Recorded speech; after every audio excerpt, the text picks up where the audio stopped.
हाँ भाई, क्या हाल है? सब बढ़िया। जैसा भी हाल है कमेंट में बता सकते हो। तो पहला वीडियो मैंने बना दिया था 10th ICSE का, जिसमें मैंने सिलेबस एक्सप्लेन किया था। आज हम क्या करेंगे, सिलेबस तो पहले एक्सप्लेन कर दिया था, अब शुरू करते हैं अपना मेन जो हमारा कंटेंट है उसको पढ़ाना शुरू करते हैं। हाँ बेटा, जैसे कि पढ़ना तो हमें पूरा कोर्स है, लेकिन जो हमारा सबसे पहला चैप्टर है जिसकी हम स्टडी करेंगे, और पहला चैप्टर बहुत अच्छे से पढ़ना है कि ये अगर अच्छे से पढ़ लोगे ना तो एक अलग कॉन्फिडेंस आ जाएगा तुम्हारे अंदर, फिर सब खत्म हो जाएगा। बात खत्म करते हैं, आते हैं टॉपिक पे। तो पहला सबसे जो चैप्टर हम पढ़ने जा रहे हैं उसका नाम है periodic table. Periodic table, periodic properties. देखो अलग अलग क्लास में इनके सिर्फ नाम बदलते हैं, ठीक है, मतलब वही रहता है। पेरियोडिक टेबल, पेरियोडिक प्रॉपर्टीज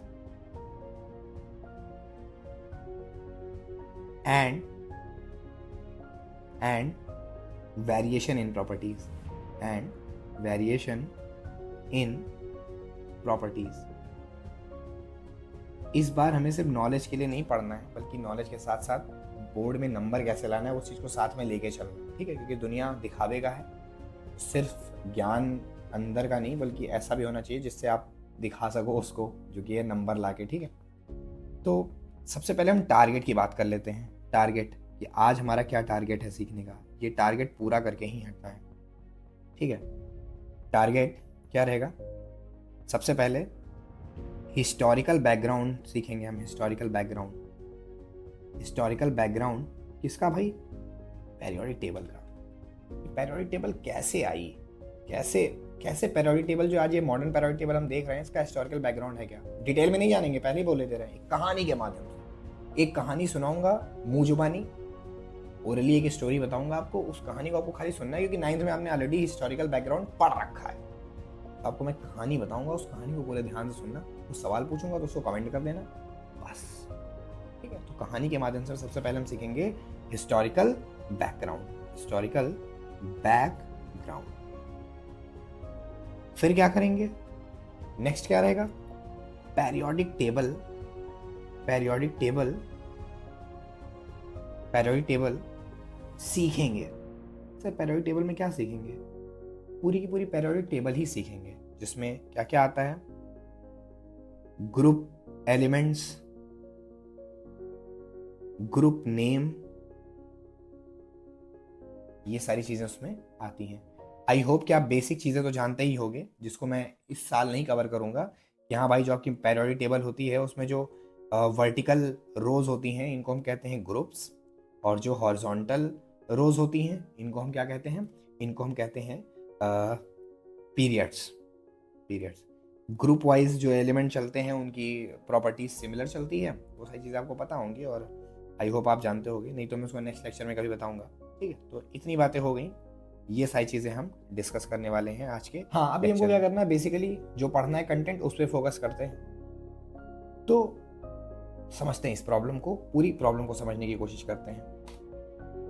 जैसा कि हमें मालूम है कि स्टार्टिंग के दौर में एलिमेंट बहुत कम थे। शुरुआती दौर में जब केमिस्ट्री अपने डेवलपमेंट फेज में थी, तो उस समय हम बहुत कम एलिमेंट को जानते थे तो तब भी बहुत सारे एलिमेंट, शायद 118 जो भी हम पढ़ रहे हैं, 118 जितना पढ़ते हैं, और इसके अलावा जो और नए डिस्कवर हो रहे हैं, ये सारे तब भी थे, ऐसा नहीं कि थे नहीं तब। बस मैटर ये था कि उस समय हमें जो जानकारी थी वो गिने चुने एलिमेंट्स की थी। बहुत कम एलिमेंट के बारे में हम जानते थे। कॉपर हो गया, हाइड्रोजन हो गया, इन सब एलिमेंट के बारे में केवल हम जानते। फिर धीरे धीरे क्या होने लगी, ज़्यादा एलिमेंट की डिस्कवरी होने लगी। कहानी की तरफ खाली सुनते जाओ, अभी तो आपने खाली कहानी सुनी। तो धीरे धीरे क्या होने लगी, ज़्यादा एलिमेंट की डिस्कवरी होने लगी, और जैसे जैसे एलिमेंट्स की संख्या बढ़ने लगी, हमें उनकी रिलेटिव स्टडी करने में दिक्कत आने लगी। रिलेटिव स्टडी करने में दिक्कत आने लगी। दिक्कत कैसे आने लगी, समझाता हूँ। देखो, घर में मान लो तुम हो और तुम पढ़ते हो केवल 3 किताबें, तो चाहे जहाँ रख दो, कभी भी पढ़ने का मूड होगा तो हाँ भाई किताब ढूंढना है, हाँ वो वाली है, ला उठाया पढ़ लिया। बट मान लिया तुम्हारे घर में 4 भाई बहन, और हर भाई बहन के पास है 10 किताबें। अब अगर तुम अपने घर में एक मैनर नहीं क्रिएट करोगे ना, एक क्लासिफिकेशन नहीं क्रिएट करोगे ना, कि हाँ भाई छोटी वाली बहन की किताब यहाँ है, उससे बड़ी वाली की यहाँ, भाई की यहाँ, उसकी यहाँ, या फिर हिंदी वाली सारी यहाँ, इंग्लिश वाला, अब वो क्लासीफाई करने का क्या मैनर है वो तुम जानो। लेकिन अगर तुम उनको एक वेल सेटल्ड मैनर में अब नहीं रखोगे तो तुम्हें दिक्कत आनी तय है। तो वही दिक्कत आने लगी, रिलेटिव स्टडी करने में दिक्कत आने लगी एलिमेंट्स की। एलिमेंट क्या होता है? एलिमेंट प्योर फॉर्म होता है एटम का, मतलब जब एटम्स इकट्ठा होके जिस प्योर स्टेट में रहते हैं उसको हम एलिमेंट्स कहते हैं। तो भाई जैसे जैसे एलिमेंट की संख्या बढ़ने लगी, हमें ज़रूरी हो गया कि अब उनको हम एक वेल मैनर्ड तरीके से अरेंज करें। अगर वेल मैनर्ड तरीके से अरेंज नहीं करेंगे तो उसको पढ़ना हमारे लिए दिक्कत होगी, मतलब उनकी रिलेटिव स्टडी करना दिक्कत होगी उसकी रिलेटिव स्टडी करने में। तो सीधे सीधे बोलूँ तो क्लासिफिकेशन ऑफ एलिमेंट्स करना अब नेसेसरी हो गया था। तो इस दौर में सबसे पहले, ध्यान सुनना मेरी बात, सबसे पहले कदम रखा डोबेराइनर ने, और डोबेराइनर ने बनाए ट्राइड्स। ट्राइड्स के पीछे उन्होंने लॉजिक भी दिया कि मैं ट्राइड्स बनाऊंगा। एग्जांपल के लिए मैं ले लेता हूँ लिथियम, सोडियम और पोटेशियम। तो उन्होंने कहा जो भी मैंने ट्राइड्स दिए हैं उसमें जो लॉजिक काम करता है वो कुछ ऐसा है कि जो सबसे कम मास वाला एलिमेंट होगा उन ट्राइड्स में, और जो सबसे ज़्यादा वाला मास वाला एलिमेंट होगा उस ट्राइड में, उन दोनों का अगर हम एवरेज ले लें, क्या ले लें? एवरेज। एवरेज कैसे लिया जाता है? इसका मास जोड़ा और डिवाइड कर दिया 2 से। तो ऐसे में अगर मिडिल वाले का मास आ जा रहा है तो ये तीनों कहलाएंगे ट्राइड्स। क्या कहलाएंगे? ट्राइड्स। और अगर ये ट्राइड्स कहलाएंगे तो फॉर श्योर इनकी प्रॉपर्टीज में पेरियोडिसिटी होगी। इनकी प्रॉपर्टीज में पेरियोडिसिटी होगी। क्या मैं ये कहना चाह रहा हूँ इनकी प्रॉपर्टीज सिमिलर होंगी? बिल्कुल नहीं। पेरियोडिसिटी अलग चीज़ होती है, सिमिलर होना अलग चीज़ होता है। सिमिलर मतलब काफ़ी हद तक सेम हो गया, प्रॉपर्टी सेम शो कर रहे हैं, लेकिन पेरियोडिसिटी शो हो रही है, इसका मतलब ये हुआ कि जो भी प्रॉपर्टीज चल रही होगी ये वो कंटिन्यू मैनर में या तो बढ़ रही होगी या तो एक कॉन्टिन्यूस मैनर में घट रही होगी। मतलब कुछ ना कुछ रिलेशन पाया जाएगा इनकी प्रॉपर्टीज में। ये नहीं ये अब्बा, ये जब्बा, ये डब्बा, ऐसा नहीं रहेगा। काफ़ी कुछ ना कुछ सिमिलरिटीज जरूर रहेगी, मतलब कुछ ना कुछ एक पैटर्न जरूर डेवलप होगा।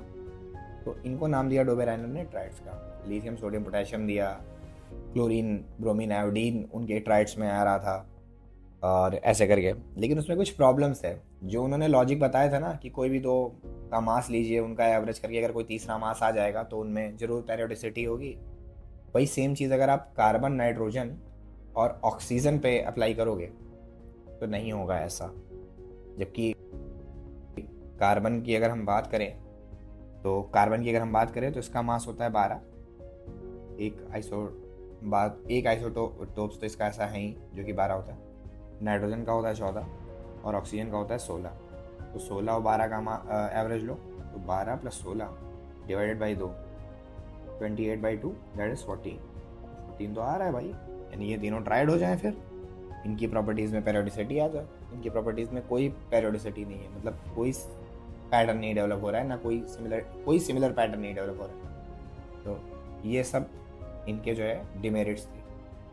इस चीज़ पे देखो बहुत ज़्यादा टाइम तो मैं देने वाला नहीं हूँ क्योंकि सब 9th का सिलेबस है। मैं तो बस तुम्हें केवल अवेयर करा रहा हूँ चीज़ों से। तो सबसे पहले हमने निपटा दिया भाई डोबेराइनर को, डोबरनियर भी कहते हैं इनको बहुत लोग। तो डोबेराइनर की कहानी खत्म हुई यहाँ पे।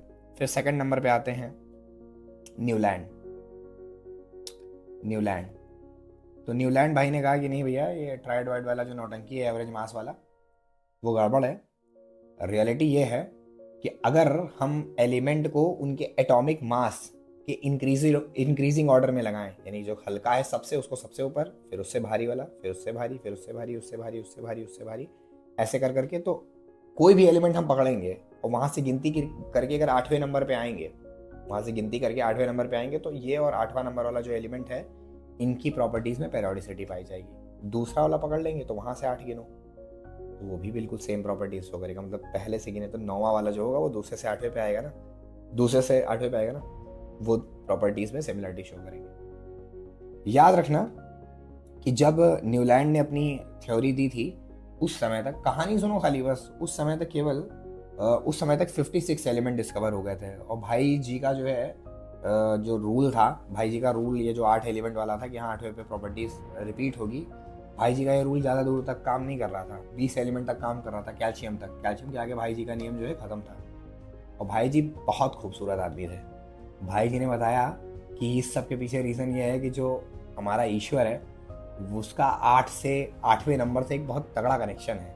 उसने संगीत में सुर भी इसी तरीके से बनाए हैं, दो रे मी सा ऐसे करके जो वहाँ का होता है सारे गामा पाधा नी सा। तो ये भी आर्ट है। ऐसे उन्होंने बहुत सारे एग्जांपल्स दिए कि हाँ आर्ट से एक अलग वाइब है, इसलिए भगवान ने इसमें भी 8 नंबर पे ही चीज़ें सेट करी हैं जो कि मैं डिकोड कर ले गया हूँ। और इन्होंने उस समय भी कहा था कि 56 एलिमेंट है, इससे ज़्यादा एलिमेंट हो नहीं सकते। अब बहुत सारी प्रॉब्लम्स थी उसमें, तो न्यूलैंड भाई भी इस तरीके से चले गए। थर्ड नंबर पे आते हैं हमारे जो है मेंडलीव भाई। इन्हीं के साथ में एक बंदा और था जो ग्राफिकल वे में खोजबीन कर रहा था। मेरे कोचिंग के जो बच्चे हैं नाइन्थ के जो दो बच्चे हैं क्या थे, अब तो नहीं है, उनका एक बहुत इमोशनल अटैचमेंट था। मैंने उनको ऐसी कहानी सुनाई थी मेंडलीव की, उनके साथ रिलेट करके। तो नाम कमेंट करना उनका, ज़रा देखते हैं आपको याद है या नहीं याद। ज़रूर याद कमेंट करना अगर याद है तो। चलो उनकी बात छोड़ते हैं, इधर आते हैं मेंडलीव वाले। मेंडलीव का कहना यह था कि प्रॉपर्टी ऑफ एलिमेंट्स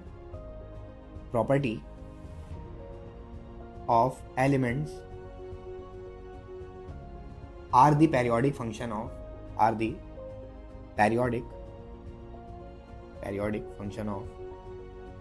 periodic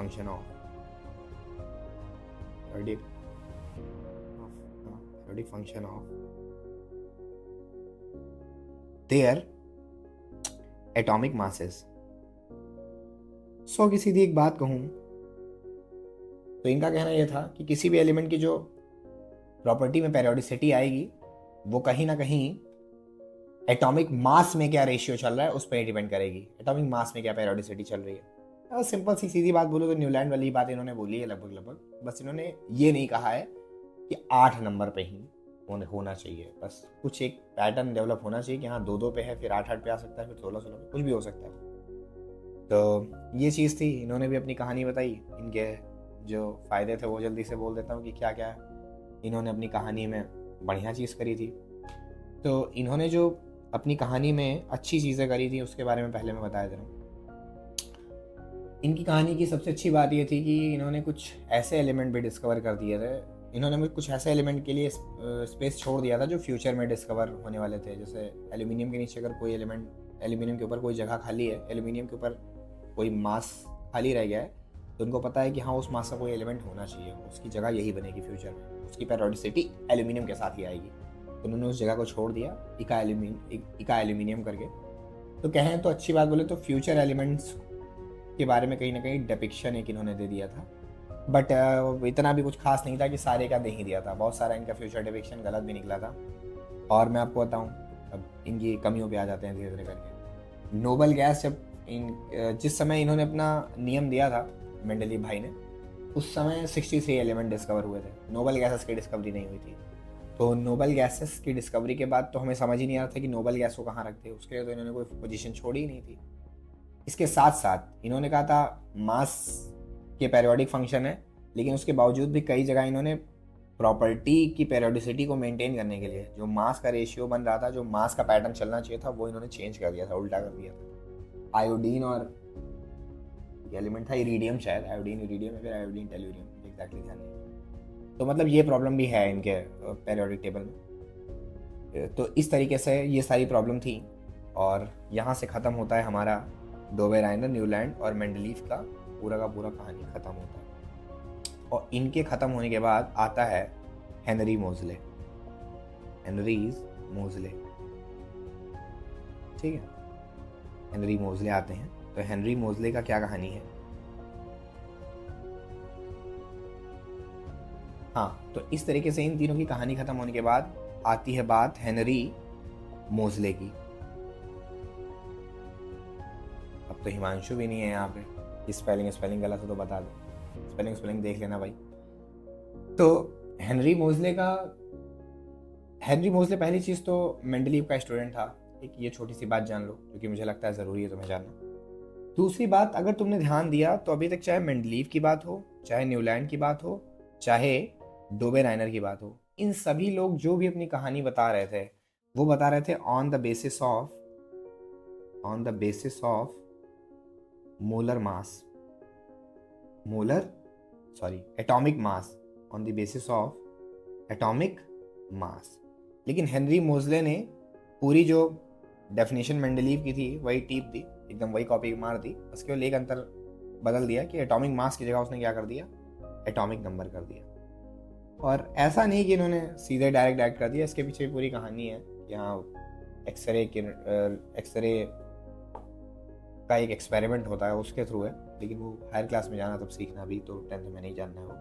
तो हेनरी मोजले ने क्या किया, बताया कि एक जो एलिमेंट्स होते हैं उनमें जो पेरियोडिसिटी पाई जाती है उसका सही तरीका जो होगा वो एटॉमिक मास के बिहाफ पे अरेंज करने पे कभी नहीं मिलेगा, बल्कि सही जो पैटर्न मिलेगा वो हमें मिलेगा एटॉमिक नंबर के बिहाफ पे अरेंज करने पे। तो फिर हेनरी मोजले ने अपना एक टेबल बनाया जिसको बाद में, जिसका एक्सटेंडेड वर्जन जो है नील्स बोर ने दिया। आप जो भी टेबल वगैरह पढ़ते हो वो सारे के सारे नील्स बोर का कंट्रीब्यूशन है उसमें, केवल वो हेनरी मोजले का नहीं है। तो उसके बाद जाके रेडी होती है कौन सी पेरियोडिक टेबल, हेनरी मोजले प्लस नील्स बोर, इन दोनों ने मिलकर जो है नई जो पेरियोडिक टेबल बनाई उसको हम लोग नाम देते हैं modern periodic table. Modern periodic table, ये है अब शुरू हुआ अपना चैप्टर, अब शुरू हुआ ना चैप्टर। अब जो भी आपको बताया जाएगा वो है क्लास 10th का कंटेंट है, यहाँ से क्लास 10th शुरू होता है आपका और हर चीज़ आपको जाननी है, ठीक है। तो सबसे पहले इस सब चीज़ को जानने के लिए हमारे पास होनी चाहिए पेरियोडिक टेबल। तो पेरियोडिक टेबल पहले अरेंज करते हैं भाई। हाँ, तो 10th के लिए जो ज़्यादा इम्पोर्टेंट बातें हैं उनको समझें, उससे पहले हमें जो है कुछ बेसिक बातें जान लेंगे जो 9th तक भी पता रहना चाहिए था, तो उनके बारे में पहले डिस्कस कर लेते हैं। तो मॉडर्न पेरियोडिक टेबल अब स्टार्ट हो जाएगा। मॉडर्न पेरियोडिक टेबल बता ही दिया है आपको कि मॉडर्न पेरियोडिक टेबल हेनरी मोजले के द्वारा दी गई है और इसको एक्सटेंड किया गया है नील्स बोर के द्वारा। तो इस टेबल के बारे में सबसे पहले आप जान लीजिए, इसमें हॉरिजॉन्टल रोज जो होती हैं, हॉरिजॉन्टल रोज, उनकी संख्या है 7। वैसे तो अब 8 हो चुकी है, लेकिन जो आप लोग के सिलेबस तक पढ़ाई करनी है उसमें 7 रोज होती हैं और इनको नाम देते हैं हम लोग, इनको हम नाम देते हैं पीरियड। क्या इंफॉर्मेशन कन्वे करता है ये थोड़ी देर बाद बात करेंगे।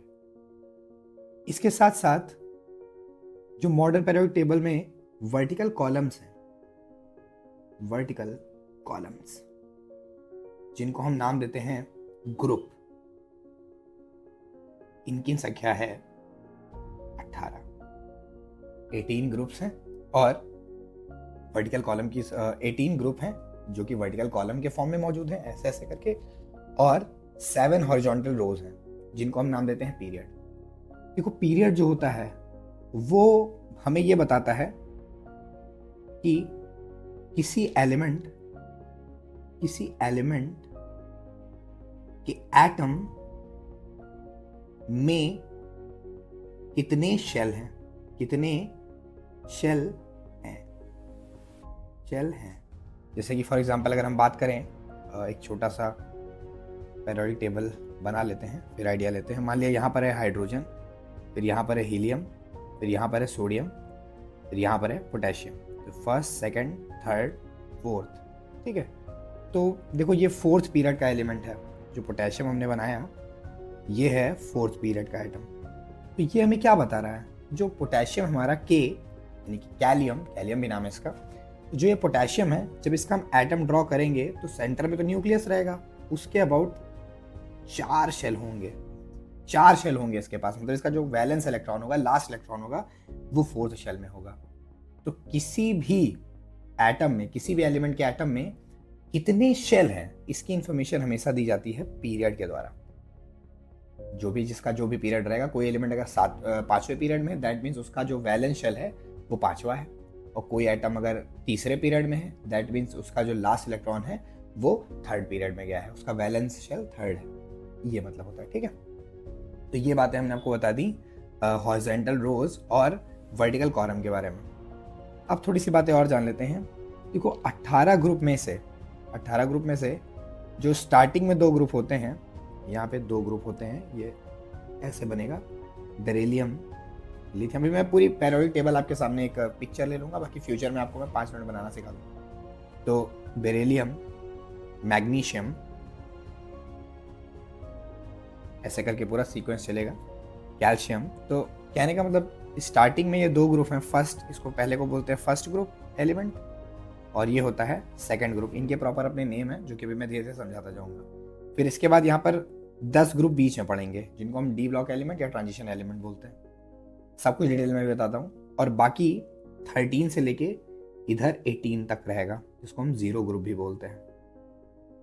तो याद रखना कि जो हमारी पूरी पेरियोडिक टेबल है, इसमें 18 ग्रुप में से फर्स्ट, सेकंड, इसके बाद 10 छोड़ देने हैं।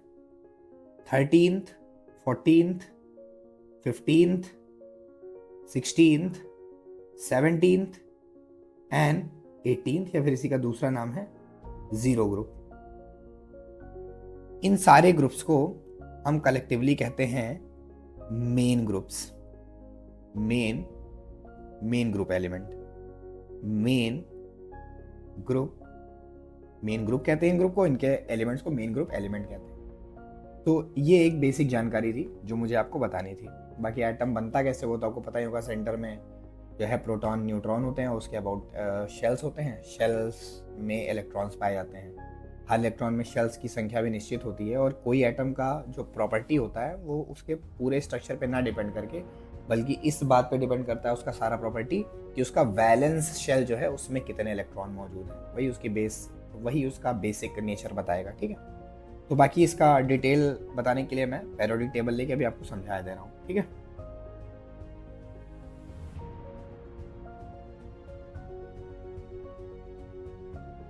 हाँ बेटा, तो पेरियोडिक टेबल अब आपके सामने है।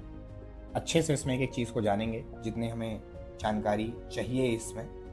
और दूसरी बात, हम आपको आगे चल के 5 मिनट में कैसे बनाते हैं इस पेरियोडिक टेबल को, पूरी पेरियोडिक टेबल और इसके हर एक एलिमेंट को कैसे याद रखें और कैसे बनाएं, वो मैं सिखा दूंगा। 5 मिनट के अंदर अंदर बना लोगे आप। लेकिन अभी थोड़ा टाइम दो मुझे, अभी जो इस चैप्टर का मेन कंटेंट है वो पढ़ाना है मुझे। ठीक है, तो चलिए शुरू करते हैं। सबसे पहले अगर देखेंगे यहाँ पे, तो यहाँ पर हाइड्रोजन दिया हुआ है। सबसे पहली बात, जो हाइड्रोजन है हमारा, ये मोस्ले वगैरह भाई ने जो रूल दिया हमारे, वो भी फॉलो कर नहीं पा रहा है हाइड्रोजन। हालांकि और ये भी जान लो कि जो क्लासिफिकेशन के लिए अभी तक जो हम लोग पैटर्न अपना रहे हैं वो 100% एक्यूरेट तो नहीं है। 100% तो ज़्यादा हो गया, 90% एक्यूरेट भी नहीं है बेटा, बहुत सारे फॉल्ट हैं इसमें। बट फिर भी जो पढ़ा रहा हूँ उसको पढ़ो। यहाँ पे देखो हाइड्रोजन ऑरेंज कलर से दिया गया, क्योंकि जो हाइड्रोजन है वो एक नॉन मेटल है। उसको बस हमने यहाँ पर लिख दिया है इसलिए क्योंकि एटॉमिक नंबर इसका 1 है और एक sp3 sp d f करके कॉन्फ़िगरेशन होता है, तो सारे s वाले यहाँ लिखे जाते हैं, s1 वाले, इसीलिए इसको यहाँ लिख दिया है। केवल इसकी एग्जैक्ट पोजीशन है नहीं यहाँ पे, तो इसको अवॉइड करके ज़रा देखना। तो बाकी जितने ये एलिमेंट दिए गए हैं आपको एक साथ, इन सारे एलिमेंट को हम बोलते हैं एल्कली मेटल्स। ध्यान से सुनना, इस वाले ग्रुप को हम क्या बोलते हैं? Alkali metals. ध्यान से देखते ना, क्योंकि बाद में सब इरेज कर देंगे। सबसे पहले हो गया ये एल्कली मेटल्स। फिर इसके बाद जो सेकंड ग्रुप है, इसको हम बोलते हैं एल्कलाइन अर्थ मेटल्स। खाली बोलते नहीं, अभी बाकी चीज़ें भी बताया जा रहा है। एल्कलाइन अर्थ मेटल, हाँ भाई, एल्कली मेटल्स। तो एल्कली मेटल्स ऐसे मेटल्स को बोलते हैं जिनके अंदर ये टेंडेंसी हो कि वो बेस का फॉर्मेशन करे। दुनिया में 2 तरीके के सब्सटेंस होते हैं, एक होता है एसिड और एक होता है बेस। तो वो सारे सब्सटेंस जो बेस बना सकते हैं उनको एल्कली बोलते हैं तब जब वो एक ऐसा बेस बनाए जो कि पानी में डिसॉल्व हो जाए। वाटर में डिसॉल्व होने वाले बेस को बोलते हैं एल्कली। तो इन सारे एलिमेंट के अंदर lithium, sodium, potassium, rubidium, caesium, francium, याद करने के तरीका तो आपको पता ही होगा, लीना करे रब से फरियाद। तो ये सारे एलिमेंट जो है ऐसे बेस बनाते हैं जो कि वाटर सॉल्युबल हो, इसलिए इनको बोलते हैं एल्कली मेटल्स। अब इसी तरीके से अगर ग्रुप नंबर 2 पे आए तो लिखा हुआ है एल्कलाइन अर्थ मेटल्स। तो जाहिर सी बात है ये वो 2 शब्द का था, ये 3 शब्द में है। तो मेटल्स की खासियत है, अर्थ से आया है वो, उसकी भी खासियत है कि वो एल्कली है। तो यहाँ पर कॉन्सेप्ट लग गया एडवर्ब का। तो आपको पता है ना कि कोई भी एडजेक्टिव का जब एडवर्ब बनता है तो उसमें थोड़ा सा स्पेलिंग में चेंजेस आते हैं। जैसे यूजुअल का यूजुअली, तो ऐसे ही एल्कली का हो जाता है एल्कलाइन।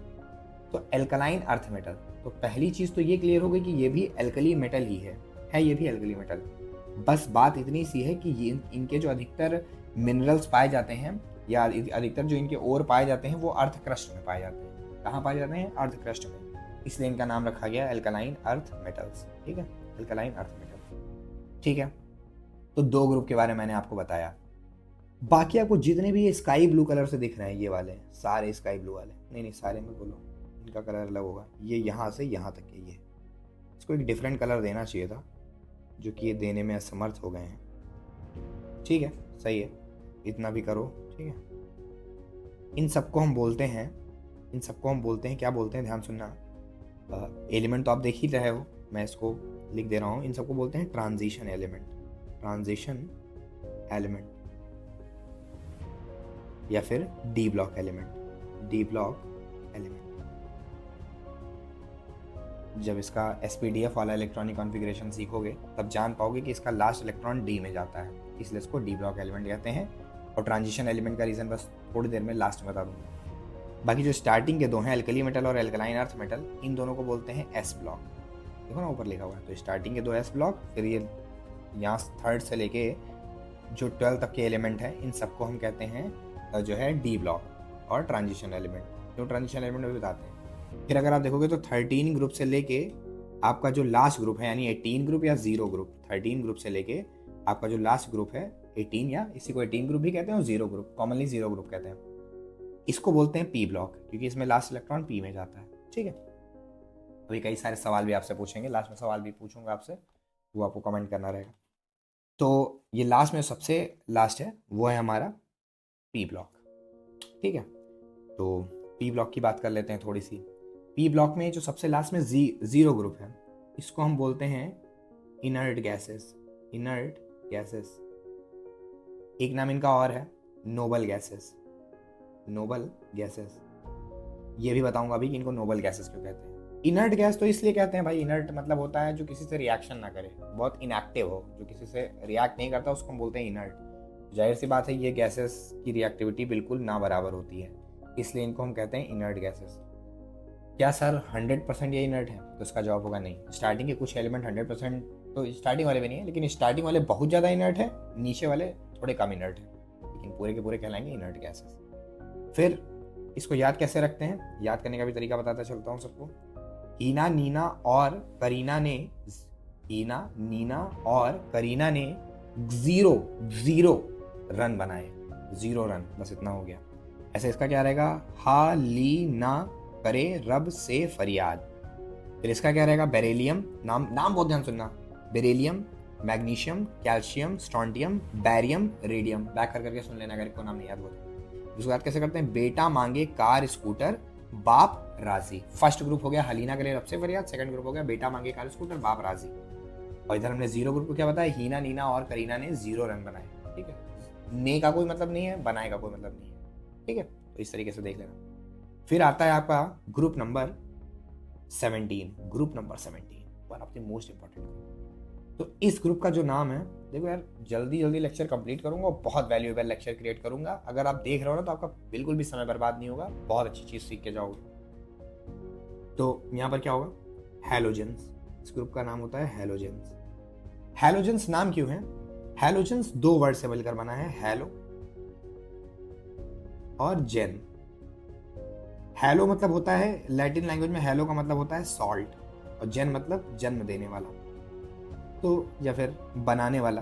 तो क्योंकि ये जितने भी एलिमेंट है, fluorine, chlorine, bromine, iodine, astatine, fluorine, chlorine, bromine, iodine, astatine, ये सारे के सारे एलिमेंट सॉल्ट फॉर्म करते हैं। अगर आप इनको कभी भी मिनरल के फॉर्म में देखोगे तो ये हमेशा सॉल्ट के फॉर्म में रहते हैं, क्योंकि ये सॉल्ट फॉर्म करते हैं, इसलिए इनका नाम रख दिया गया हैलोजेंस। सॉल्ट फॉर्मिंग, सॉल्ट हो गया हैलो, फॉर्मिंग मतलब जेन, तो हैलोजेन नाम रख दिया। फिर आगे देखते हैं, इसको याद करने का तरीका क्या हो जाएगा? फिर कल बाहर आई आंटी, फिर कल बाहर आई आंटी। ठीक है, नेक्स्ट आते हैं ग्रुप नंबर 16 पे।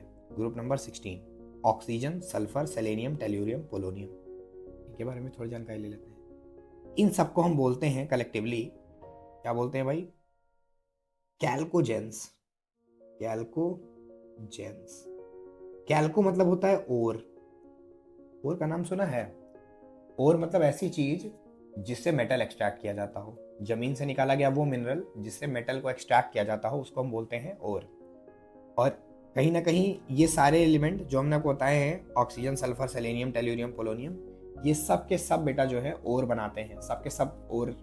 कोई भी अगर आप ओर देखोगे, बॉक्साइड देखोगे या कुछ भी देखोगे, तो उसका रहेगा Al2O3, उसमें ऑक्सीजन लगा रहेगा, किसी में सल्फर लगा रहेगा, किसी में सेलेनियम लगा रहेगा। तो अधिकतर कोई भी ओर होता है उसके साथ ही मौजूद होते हैं, तो इनको बोलते हैं कैल्कोजेंस। ठीक है। ऐसे ही आपका ग्रुप 15 है, इसको बोलते हैं निक्टोजेंस। नाइट्रोजन, फास्फोरस, आर्सेनिक, स्टीबियम, स्टीबियम मतलब एंटीमनी, बिस्मथ, तो इनको हम बोलते हैं निक्टोजेंस। निक्टोजेंस पी भी होता है स्पेलिंग में। निक्टोजेंस मतलब होता है चोकिंग टाइप का कुछ। यहाँ से आपको नहीं जानना है 15 ग्रुप से, आप इतना जानो जितना मैंने बाकी बताया। तो इसको कैसे याद, इसका क्या तरीका होता है याद करने का? ओ स्टाइल से टीपो, ओ स्टाइल से टीपो, ये करके आप इसको याद कर सकते हो। बाकी नाइट्रोजन, फास्फोरस, आर्सेनिक, स्टीबियम, बिस्मथ, इसको कैसे याद करेंगे? नाना पाटेकर, ऐश्वर्या, सबाना, नाना पाटेकर, ऐश्वर्या, सबाना, बिल्लू। बिल्लू भी किसी बॉलीवुड के ही कैरेक्टर का नाम रहा होगा, तो इस तरीके से हम इसको भी याद कर सकते हैं। तो आप देख पा रहे होगे कि कितना आसान है चीज़ें। तो लास्ट में आता है boron, aluminium, gallium, indium, tellurium. तो इसको कैसे याद करेंगे बेटा? इसको जो याद करने का तरीका रहेगा, कैसे हटाऊं, कैसे हटेगा भाई ये? ठीक है, तो इनको जो करने का तरीका रहेगा वो रहेगा बैगन, आलू, ऐसे थिकनेस हो रही है, ठीक है, समझिए। बैगन, आलू, गाजर इन थैला। बैगन, आलू, गाजर इन थैला। इस तरीके से हमें ग्रुप नंबर 13 भी याद हो गया। अब आ जाते हैं क्वेश्चंस पे। क्वेश्चंस पूछते जाएंगे और आपके नॉलेज में जो इजाफा है वो करते जाएंगे। एक बात और बता दूं, ये सबसे लास्ट में अलग से ग्रुप लिख रखा है, इसको हम बोलते हैं F block elements. F block elements, सब अच्छे से नोट्स बना लेना बेटा। एफ ब्लॉक एलिमेंट्स, और इनका दूसरा नाम होता है inner transition element. Inner transition elements. चलिए, काफ़ी घना घना माहौल हो गया है, पर कोई दिक्कत नहीं है। अब हम क्या करेंगे, यहाँ से भाग मत जाना कहीं कि चलो अब तो काम हो गया, उठो निकलो, ऐसा नहीं करना। यहाँ से बहुत वैल्यूबल चीज़ बताएंगे, तो ध्यान से सुनना, ठीक है? यहाँ से बहुत तगड़ा चीज़ निकल के आएगा। हाँ, पहले तो कुछ बातों का हम जवाब बता दें। नहीं, पहले कुछ सवाल पूछ लेते हैं। बताओ, मैंने आपके सामने बताया एस ब्लॉक, पी ब्लॉक इधर हो गया, और डी ब्लॉक। इन तीनों में सबसे टैलेंटेड ग्रुप कौन लग रहा है आपको? सबसे ज़्यादा मल्टी टैलेंटेड? सोचो, मैं बताता हूँ कुछ। सबसे टैलेंटेड है आपका पी ब्लॉक, क्योंकि इसमें अगर आप देख रहे होगे तो डिफरेंट डिफरेंट कलर दिख रहे होंगे, और हर कलर एक अलग प्रॉपर्टी को डिपिक्ट कर रहा है। जैसे कि ग्रीन कलर डिपिक्ट कर रहा है नॉन मेटालिक नेचर को। जितने भी ग्रीन है इसमें वो सारे नॉन मेटल हैं। हालांकि फ्लोरीन, क्लोरीन, ब्रोमीन, आयोडीन भी बाई नेचर नॉन मेटल है, लेकिन एट द सेम टाइम वो हैलोजन भी है, ठीक है ना? एट द सेम टाइम वो हैलोजन भी है, तो इसलिए उसमें दोनों कलर तो दे नहीं देगा कि हाँ ग्रीन भी है और वो भी है, तो उसने उसको ऑरेंज कर दिया है। इसके साथ साथ जो आपके ग्रे कलर में है, ये देखो, ये ग्रे है, ये ग्रे है, ये बहुत आसान होता है बनाना। मतलब जब आप पीरियोडिक टेबल बना लोगे तो बहुत आसान है तरीका। पहले एक डॉट बनाओ, फिर लाइन लाइन लाइन, ऐसे बना दो बस। कॉन्टिन्यू लाइन ना बने, एक एलिमेंट छोड़ के नीचे लाइन बने। तो ये जो एलिमेंट आपके हैं कौन कौन से? Boron, silicon, germanium, arsenic, stibium, tellurium, polonium, ये आपके मेटलॉइड्स हैं। मेटलॉइड्स बोले तो ऐसे एलिमेंट जिसमें मेटल और नॉन मेटल दोनों की प्रॉपर्टी होती है। आप देख सकते हो, यहाँ दिया भी हुआ है, इस कलर को आप अच्छे से देख सकते हो। स्क्रीनशॉट ले लेना इस पीरियोडिक टेबल का, ठीक है? इसके बाद अगर हम बात करें नेक्स्ट चीज़, तो हमने कहा था कि हम बाद में आपको बताएंगे कि ट्रांजिशन एलिमेंट क्यों कहते हैं, ये बीच के एलिमेंट, इनको ट्रांजिशन एलिमेंट क्यों कहते हैं। तो इनको ट्रांजिशन एलिमेंट इसलिए कहते हैं क्योंकि जो हमारा डी ब्लॉक का एलिमेंट होता है ना, इसका जो प्रॉपर्टी होता है, डी ब्लॉक एलिमेंट्स की जो प्रॉपर्टी होती है, वो एस ब्लॉक की प्रॉपर्टी और पी ब्लॉक की प्रॉपर्टी का मॉडरेट वर्जन है। मतलब एस जो प्रॉपर्टी शो कर रहा है पी जो प्रॉपर्टी शो कर रहा है उसके बीच की जो प्रॉपर्टी है वो शो कर रहा है कौन, टी। इस वजह से इसको हम लोग क्या बोलते हैं, ट्रांजिशन एलिमेंट। और ट्रांजिशन एलिमेंट जितने भी बने हुए हैं, क्या इन सबकी प्रॉपर्टी एग्जैक्टली सेम होगी? नहीं, इनकी प्रॉपर्टीज में भी कुछ मार्जिन्स हैं। इनकी प्रॉपर्टी के बीच की भी जो प्रॉपर्टी, इनकी एक की प्रॉपर्टी को डील करें, दूसरे की प्रॉपर्टी को डील करें, उसके बीच भी जो प्रॉपर्टी का गैप क्रिएटेड है वो प्रॉपर्टीज रखता है हमारा एफ ब्लॉक एलिमेंट, इसलिए इसको बोलते हैं इनर ट्रांजिशन एलिमेंट। इसके अलावा ट्रांजिशन एलिमेंट और इनर ट्रांजिशन एलिमेंट बनाने का एक और रीज़न भी है जिसको हम हायर क्लासेस में पढ़ेंगे। यहाँ हमेशा जो है कंप्लीटली फील्ड कभी भी डी नहीं होता है, वो सब बात की बात होगी, लेकिन अभी के लिए आप यही जानो जो मैंने आपको बताया, ठीक है। हाँ, इसके बाद मैं आपको एक और बात बता देता हूँ कि जितने भी आपको एलिमेंट स्काई ब्लू कलर से दिख रहे होंगे, ये देखो जितने भी एलिमेंट आपको स्काई ब्लू कलर से दिख रहे हैं, ये सारे के सारे मेटालिक इन नेचर हैं। आप याद रखना आपके पेरियोडिक टेबल में मेटल्स बहुत सारे हैं, खुद देखो ना। नॉन मेटल कौन कौन है, मैं दूसरे कलर से पेन चलाए दे रहा हूँ, ये नॉन मेटल हो गए, ये नॉन मेटल हो गया, ये तो कुछ भी नहीं है, ये कुछ है ही नहीं, हटाओ। बाकी मेटलॉइड कौन हो गए, ये मेटलॉइड हो गए। इसके अलावा सब क्या बचा, ये सब पूरा क्या है आपका, पूरा का पूरा आपका है मेटल। और इसमें भी जो आपके ऑरेंज एलिमेंट है, रुक जाओ जरा इस गंदगी को हटा लेता हूँ, इसमें भी आपके जो ऑरेंज एलिमेंट है, नीचे ले आऊँ क्या, ठीक है, इसमें भी जो आपके ऑरेंज कह रहा हूँ, जो स्काई ब्लू एलिमेंट है सारे, इसको यहाँ क्लिक कर लेते हैं।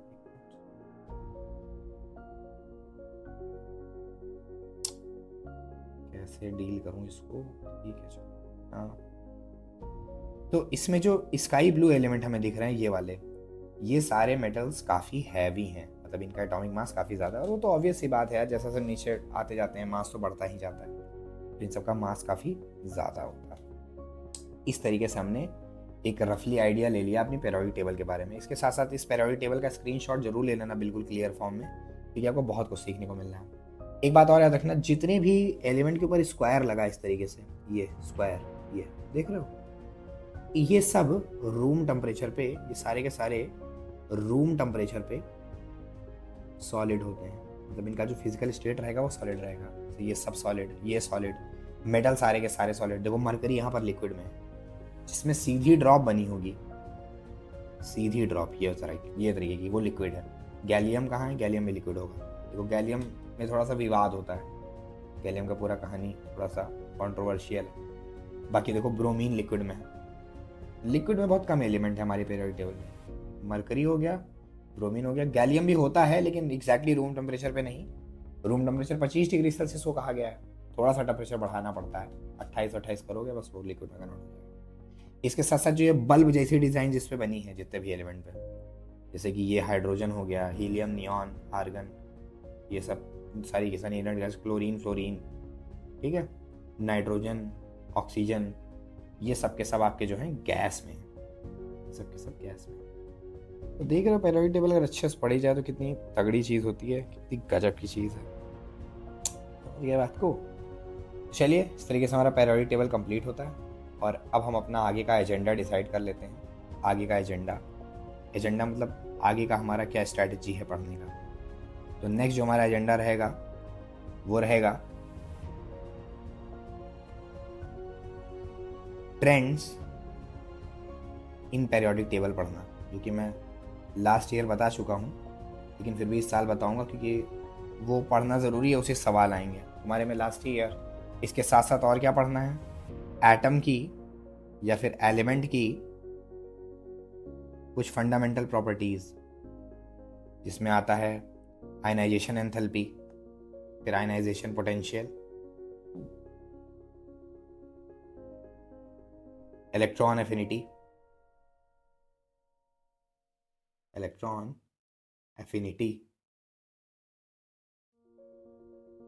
इलेक्ट्रोनिगेटिविटी, ये सब हम नेक्स्ट लेक्चर में पढ़ेंगे।